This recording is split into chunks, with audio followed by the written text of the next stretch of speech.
Astro connect के ज्योतिष कार्यक्रम में आपका हार्दिक स्वागत है।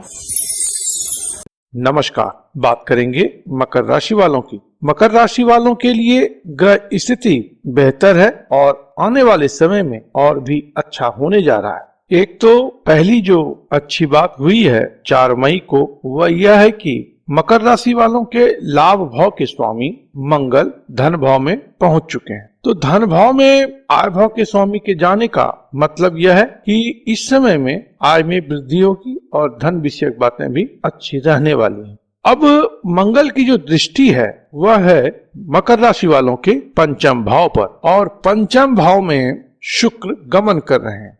शुक्र मकर राशि वालों के लिए योग कारक ग्रह हैं, कैरियर और प्रोफेशन भाव के स्वामी हैं, साथ ही पंचम भाव के स्वामी। तो ऐसे योग कारक पर आय भाव के स्वामी की दृष्टि, वो भी धन भाव से, यह एक विशेष संकेत है और बहुत ही अच्छी बात है। इसके अलावा योग कारक शुक्र की दृष्टि जो है वह आय भाव पर है, और वैसे भी शुक्र कारक हैं लग्जरी के।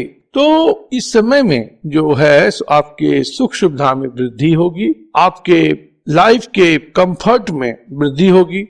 अब इन बातों को जो 4 चांद लगाने जा रहा है वह है भाग्य भाव के स्वामी और सेवा भाव के स्वामी बुध के माध्यम से। बुध 9 मई को पंचम भाव में गमन करने जा रहे हैं, जहां पर पहले से 10 में शुक्र हैं। शुक्र और बुध का शुभ संयोग एक राजयोग का भी निर्माण करेगा। एक पावरफुल त्रिकोण में जाकर के नवम भाव के स्वामी दशम भाव के स्वामी मिल गए, तो इस समय में राजयोग की प्राप्ति होगी, पावर पोस्ट पोजीशन इसकी भी प्राप्ति होगी, खास करके उन लोगों को जो नौकरी में है या राजनीति में है।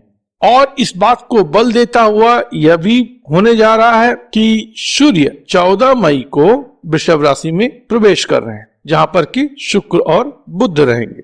सूर्य जिस भी भाव में जाते हैं तो उसको जागृत करते हैं, और साथ ही जिस भाव को दृष्टि देते हैं उसे भी जगाते हैं। तो पंचम भाव जो पूर्व पुण्य का है, कुछ जीवन में नयापन का है, उत्साह और उमंग का है, वहां पर सूर्य पहुंचेंगे और वह आय भाव को दुष्ट करेंगे। तो कुछ नया करना चाहिए इस समय में आपको इस प्रकार का अवसर मिल सकता है, जिससे कि आप कुछ नया करेंगे और उससे धनार्जन की प्राप्ति होगी। इस बात को पुष्ट करता हुआ मंगल की दृष्टि धन भाव से सूर्य बुध और शुक्र पर रहने वाली है। यह तो एक विशेष प्रकार की बात है। इसके साथ ही एक और बात जो है वह है कि देवगुरु बृहस्पति का आशीर्वाद स्वरूप इन तीनों ग्रहों पर दृष्टि पड़ रही है। तो मकर राशि वालों के लिए यह जो समय खंड है यह बड़ा ही अनुकूल है। किस मामले में अधिक अनुकूल है, थोड़ा सा उसको आप समझिए, तो फिर आपको एक नई दिशा मिलेगी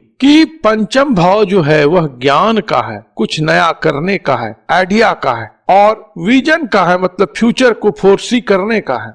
समझिएगा कि जो वर्तमान समय है वह संकट भरा है और बहुत सारी बातें इस वायरस के प्रभाव में बदलने वाली हैं अगले कुछ समय में, और यह वायरस का संकट अभी तत्काल तो खत्म नहीं होगा, यह लंबे समय तक चलेगा। तो अगर यह रहता है बहुत कुछ सिखा देगा, बहुत तरह के लोगों के व्यवहार और क्रिया पद्धति में बदलाव करके जाएगा।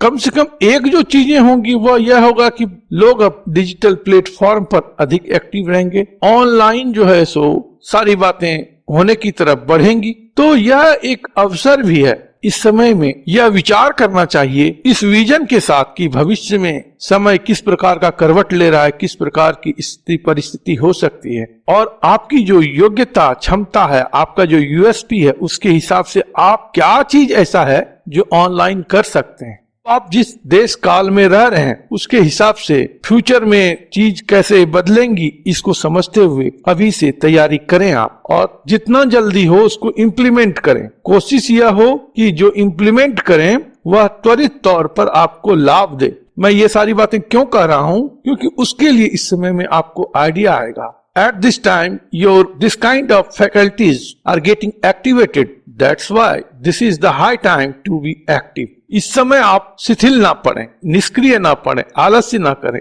अपने आइडियाज को इम्प्लीमेंट कीजिए।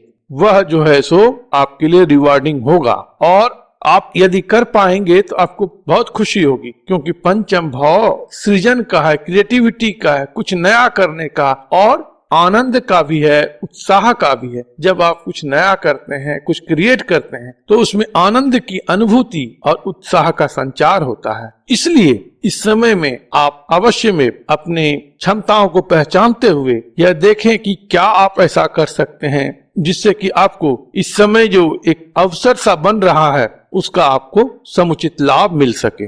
प्रभु आप पर कृपा करें, आप स्वस्थ रहें, मस्त रहें और व्यस्त रहें। ओम नमो भगवते वासुदेवाय। अगर आप गुरुजी से पेड एस्ट्रोलॉजी कंसल्टेंसी चाहते हैं तो अपने स्पेसिफिक प्रश्न के साथ साथ अपनी जन्म तिथि, जन्म समय तथा जन्म स्थान का विवरण हमारी इस ईमेल आईडी पर भेज दें। धन्यवाद। Thank you. प्रणाम।